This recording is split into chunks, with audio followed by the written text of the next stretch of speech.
Hey guys, welcome back to our YouTube channel. And in today's video, I am going to show you how to see your history on Spotify. So, first of all, launch Spotify app on your mobile device.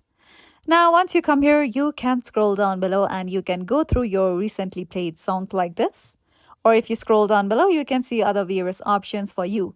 Now, in order to see your history of Spotify, tap on your profile picture icon that you see at the top left corner of your screen. From there, go to the option of Listening History. Now over here, you can see your recently played along with certain songs and even albums. You can also see the day, month and the year given of your Spotify history.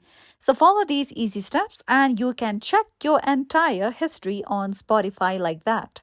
So this is it for today's video, and at last, don't forget to subscribe to our YouTube channel.